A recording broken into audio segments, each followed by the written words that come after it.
Can you explain for people who are listening who might not know? I know you probably don't want to, and maybe nobody wants to hear either, but just, for the record, how does a phalloplasty work or not work?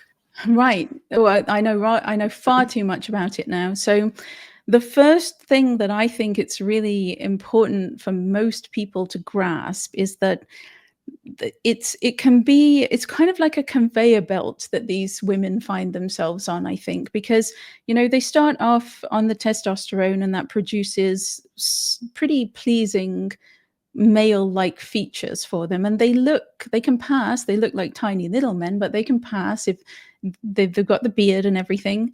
And then they'll have their breasts cut off, and then that that can make them happy in the short term. There's a honeymoon period, but these women then will get to the point where they've got a choice. Basically, to treat gender incongruence, these doctors are creating gender incongruence in the body, because they're basically, sex incongruence. These women look like men, but they still have a vagina, and that can be troubling for a mentally ill woman who thinks she's a man.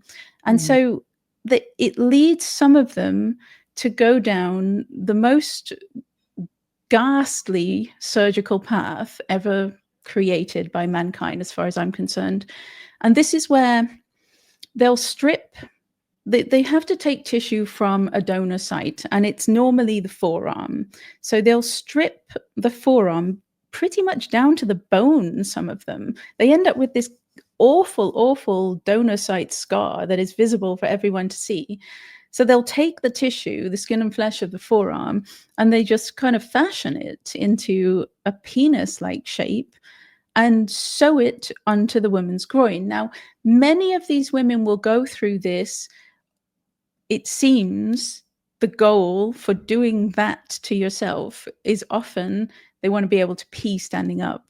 That's how mentally ill, that's how far from reality they are. That's an important thing. That matters. Gender affirming, I guess. Gender affirming, if you're going to go and pee standing up. So, but think about what that means. They have to stretch the urethra through the arm flesh appendage that they've created, which causes there is unbelievable rates of complications. They can have urinary fistulas, so the pee is just spraying out all over the place. They can have rectovaginal fistulas, which is where the stool is leaking through the vagina. They can have, I don't know, like strictures, which like the scar tissue, I suppose, so the urine can't come out. It's either spraying out all over or it can't come out. And then there's another angle to it, which I didn't know until just the other day. And that is, if she wants to, it turns my stomach. If she wants to have sex, if she wants to penetrate someone with her arm flesh appendage that some monster has sewn onto her groin, she's got to have a pump put in there. Now, penile pumps are designed for men with erectile dysfunction. And so they will take the same technology and they'll put it inside the arm flesh appendage. But with men, there's a whole structure around the penis. They have a natural penis with, I can't remember what the structure is called, but the whole muscular, or this whole structure that can support the penis pump. So you still have to pump it up. You still have to manually pump it up when the time comes. And so, but these girls or these women, they don't have any structure to their arm flesh appendage. So they're just plonking this pump inside this, Frankenstein appendage, and then they can pump it up if they want to do whatever, but it doesn't have the same support.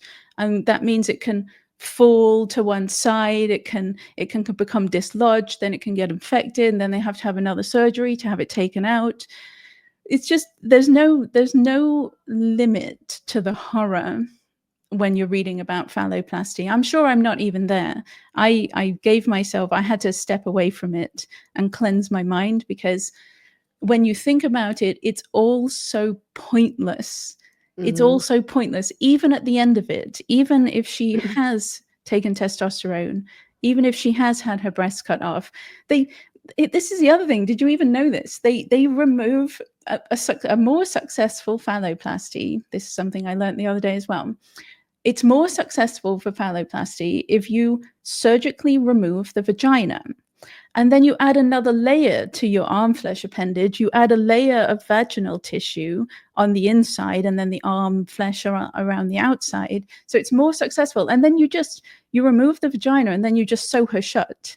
And seriously, this is, and after all of that. Like what? How does your body function? That's what I was right. Well, they take out all the internal reproductive organs as well. She's got no reproductive organs at all. Everything internal is gone and they've sewn her up. But even at the end of all of that, she's still not a man and she knows it, right? Like she must know it. Obviously, she's not a man. Every single person that she ever is intimate with is certainly going to know that she's not a man. So it's all so completely pointless. Like, yeah, and I mean, it's not, I mean, I would think that most people would presume, maybe I'm wrong, but I would think that most people would presume that a woman who wanted to be a man or was identifying as a man would want a phalloplasty for sex purposes.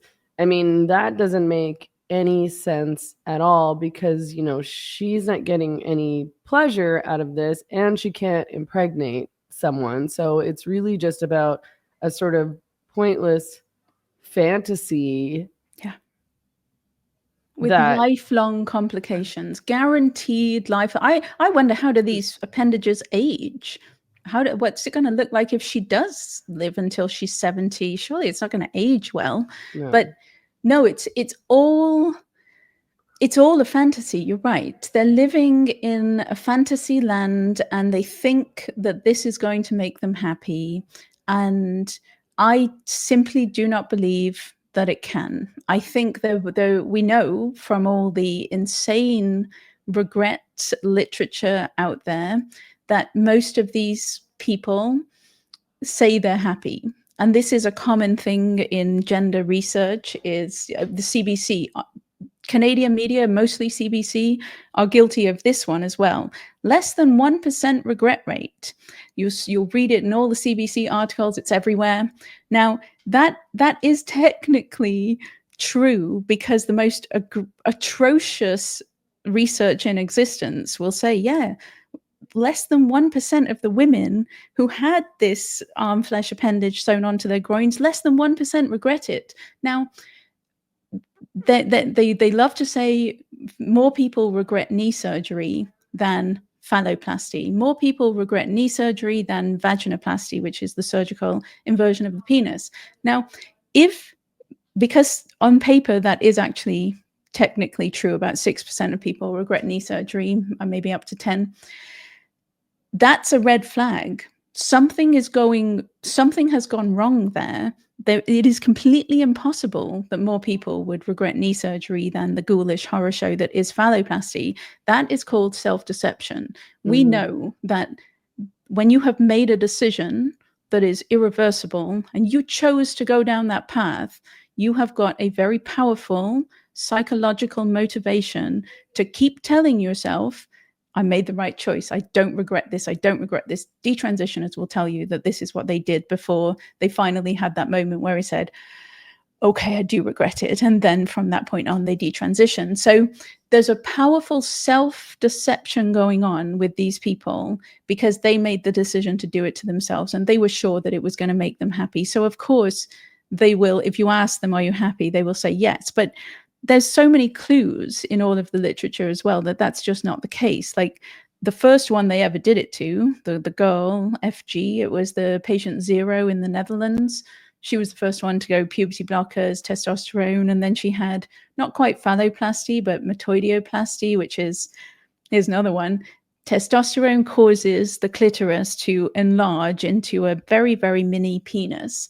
It's like, I don't know, a few centimeters long.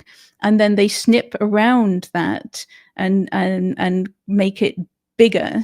But she goes through this surgery basically just to get a teeny tiny little penis. That's it. And so they did this to her. And then, they asked her, are you happy? And she's like, yeah, I'm happy. And then in the paper, the very same paper, they're saying, but she still feels shame about her genital appearance. She's still not able to form intimate relationships. She's still feeling, and it's like, they're basically describing a woman who is not happy at all, but she just says she's happy because of the self-deception. You see it in many, many papers that all of these people claim to be happy, but nothing about their life situation has changed. So it's completely ludicrous that the CBC and everyone in Canada would promote this lie, promote this statistic without questioning, because any decent critical thinking journalist should think, oh, isn't that a bit strange that less than 1% regret something so extreme? And then you look into it and you find out why. But no curiosity, no inquisitiveness. They just accept what trans activists tell them and then regurgitate it endlessly until it becomes in the minds of all Canadians. Yeah, I mean, it makes sense that if you've made this very drastic decision that has altered the course of your life, and there's no going back, and there's all these physical, mental, health repercussions, and yeah, I mean, yeah, it's not reversible. It does make sense that you would tell yourself and say out loud that you're happy with your decision, because the alternative is really devastating and would be extremely hard to confront. This is, you're going to be suffering with this lifelong regret and probably anger at all your therapists and doctors and surgeons, and that's so much to contend with. And there's another, I mean, there's that, and yeah, it's got to be awful to face up to what you have done. You did this, you made this decision. But then there's also, if your entire social network is based upon your trans identity, which it very commonly is, right? They find a lot of support. That's very cult-like in the love bombing, and they'll get welcomed into the community. And so saying that you regret and saying that you want to detransition means not only are you going to lose all of your friends and your entire community, but you're also going to instantly transform into the enemy, and you're going to get death threats, and you're going to be viciously attacked. So there's another motivation. There's your internal need for self-deception, but there's also you face the loss of your entire social network, and you face death threats. Like, that's the thing about comparing it to knee surgery. Nobody who says I regret knee surgery loses all of their friends and gets death threats, right? Yeah, so it's just ludicrous that they don't question it. And I keep coming back to this failing of Canadian journalists, because it's right there. It's so obvious that the less than 1% cannot be true. And all you've got to do is look at it. All you've got to do is be a little bit curious. And they don't.